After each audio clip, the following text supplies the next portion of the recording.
మీ business ఏదైనా మీ ఊర్లో promotion చేయాలంటే అది సుమన్ టీవీతోనే సాధ్యం. ఇప్పుడే సంప్రదించండి.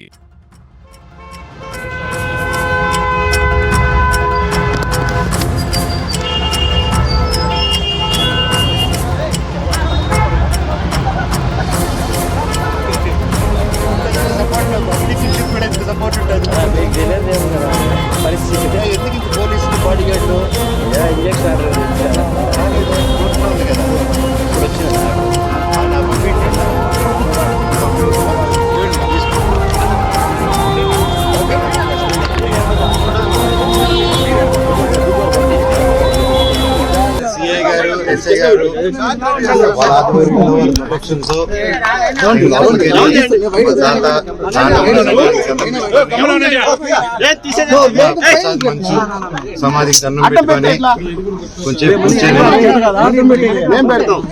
మనసులో ఉండేది మనసులో వాళ్ళని ప్రార్థించుకొని ఇవన్నీ ఎందుకు జరుగుతున్నాయో తెలియట్లేదు. అసాధ్యంగా జరగకూడదు. దీనికి ఎందుకని నాకు పరిష్కారం తెలుసుకుంటాను. తెలుసుకున్న తర్వాత ఆగను ఎందుకు ఇదంతా అనేది. అండ్ జస్ట్ ఒక స్టూడెంట్స్ కోసం అండ్ ఇక్కడ ఉన్న లోకల్ ప్రజల కోసం ప్రైవేట్ హాస్టల్స్ మీద జరిగే అన్యాయాలు వీటిని నేను క్వశ్చన్ చేశాను, మెసేజ్ చేశాను. దానికి ఈ రోజు నన్ను హైదరాబాద్ ఇంట్లో రానియకుండా ప్రయత్నించడం నా పిల్లలు ఉండగా, అలాగే మా అమ్మగారి బర్త్డే రోజున వచ్చి చక్కెర పోయడం, మళ్ళీ నేను ఊర్లో ఆలగడ్డకి వెళ్ళిన వెంటనే మా అమ్మని బ్రెయిన్ వాష్ చేసి ఇక్కడ సైన్ పెట్టమని, ఆవిడకి ఏం తెలుస్తుంది సైన్ టైప్ చేసుకుని సైన్ చేయమంటే చేస్తారు ఆవిడ పాపం.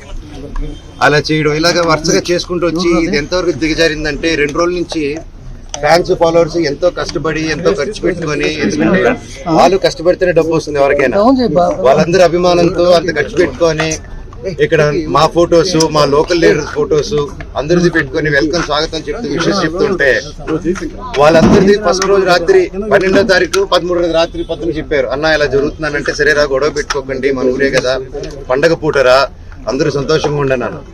మళ్ళీ నెక్స్ట్ రోజు వచ్చి మేము వస్తున్నామని తెలియగానే మళ్ళీ హోర్డింగ్ వేశారు. మళ్ళీ ఈ రోజు పొద్దున ఒక ట్రాక్టర్ పెట్టుకొని నాకు వీడియోలు చూపించారు. షాక్ అయ్యా నేను. ఒక ట్రస్ట్ ట్రాక్టర్ వెళ్తుంది, దాంట్లో 40 మంది వాళ్ళు ఢిల్లీ నుంచో ఏడాది నుంచో తీసుకొచ్చినారు. ఒక్కొక్కడు ఉన్నాడు అలాగా. కాకపోతే చూడంగానే భలే పెరిగించారు. ఎందుకు ఢిల్లీ నుంచి అంత బాడీలు వేసుకొచ్చారో నన్ను చూడంగానే ఎందుకు అలా పారిపోయారో అర్థం కాలేదు. కాకపోతే నేను ఏ గొడవకు రాలేదు. ఆ రోడ్ల మీద చూస్తే మీరు పోలీసు లాఠీల్ని రౌడీలు పట్టుకొని తిరుగుతున్నారు. కోర్టు ఆర్డర్ వచ్చింది బౌన్సర్స్ ఉండకూడదని చెప్పి. క్యాంపస్ సెక్యూరిటీ ఉంటే ఓకే, క్యాంపస్ లో ఆర్మీ ఆఫీసర్స్ ఉన్నారు, గొప్ప గొప్ప సెక్యూరిటీ సిబ్బంది ఉంది, వాళ్ళందరికీ రెస్పెక్ట్ నాది. కాకపోతే వీళ్ళెవరో బయట నుంచి రౌడీలు తీసుకొచ్చేసి కేవలం నేను సిఐ గారి మాట, ఎస్ఐ గారి మాట, డిఎస్పీ గారి మాట, పోలీస్ సిబ్బంది మాట వినే నేను ఈ రోజు వెనక తిరిగి వెళ్తున్నాను మర్యాదతో. అంతేగాని ఆ బౌన్సర్స్ ని రౌడీల్ని రమ్మనని నేను ఒక్కడి చాలు వాళ్ళందరికీ. అర్థమైందా అండి? సో నేను నాకు ఏ గొడవకు రావట్లేదు, ఏ దీనికి రావట్లేదు. నేను నెక్స్ట్ స్టెప్ కారు ఎక్కి పోలీస్ స్టేషన్ కి వెళ్తున్నాను. నాకు రాలేదండి, నాకు ఐ డెంట్ రిసీవ్ ఇట్. నేను ఈ రోజు వస్తే నాకు జిరాక్స్ కాపీ ఇచ్చారు ఎస్ఐ గారు, ఆయన చూపిస్తున్నారా అది నాకు ఇవ్వండి సార్ అంటే అది నేను చెప్తానండి. స్టేషన్ లో చేసిన మీకు కాపీ వాళ్ళందరూ ఎవరైతే మీ కెమెరాలో క్యాప్చర్ చేశారో మీరు దయచేసి వాళ్ళు ఎవరు ఆధార్ ఇప్పుడు గోడ నుంచి కూడా దూకారు వాళ్ళు రౌడీలు దూకి. ఇప్పుడు మీరందరూ ఉన్నారని లాఠీ మీరు చూసారు కదా లాఠీల లాగా, వాళ్ళు ఎవరో తెలియదు. ఇందాక ముని గారు ఉన్నారు, నేను హక్కిచ్చి 2-3 అన్నా సురేంద్ర ముని మీ పాతలందరూ ఓకే మాకు తెలుసు. నేను పాతలు చెప్పినా అయిపోతా నేను అంత. వాళ్ళు బాధపడుతున్నారు, కంట్లో నీళ్ళు పెట్టుకుని ఉన్నారు. కాకపోతే వాళ్ళు ఎవరో కొత్త రౌడీలు వచ్చేసి ఎవరు అంటే మేము వినట్లేదు. మీరే చూసారు వాళ్ళ బిహేవియర్. టక్కన ఒకటి ఎక్కి దగ్గర రానగానే పారిపోయారు వాళ్ళు. మన ఊరు వాళ్ళు పారిపోరండి, మన లోకల్ వాళ్ళు అన్న అని మాట్లాడుకుంటారు. ఈ రౌడీలు చేస్తే రౌడీలు ఇంట్లో కూర్చొని కూర వండి పెడతారు. సార్ మీ వైపున కొంతమంది, వాళ్ళ వైపున కొంతమంది. వాళ్ళ వైపు ఎవరు లేరు సార్, ఎంప్లాయీలు తప్ప. ఎంప్లాయీలు కూడా ఫోర్స్ఫుల్ గా వస్తున్నారు. అక్కడ ఒకటి చెప్పండి అభిమానంతో వచ్చినోడిని నా చౌక వచ్చి ఇక్కడ వదిలేసి వెళ్ళిపోతుంది. అంటే మీరు అభిమానులు సమయంలో పాటించుకొని చెప్పినా కూడా మీ పేరు వాళ్ళే దాడి చేస్తారంటారా? ఎవరు అభిమానులు?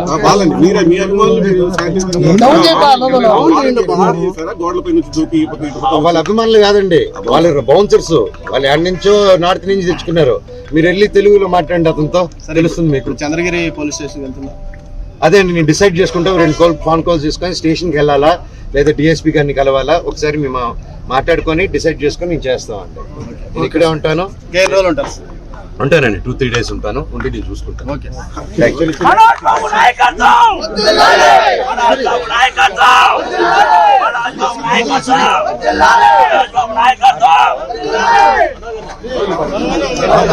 Thank you.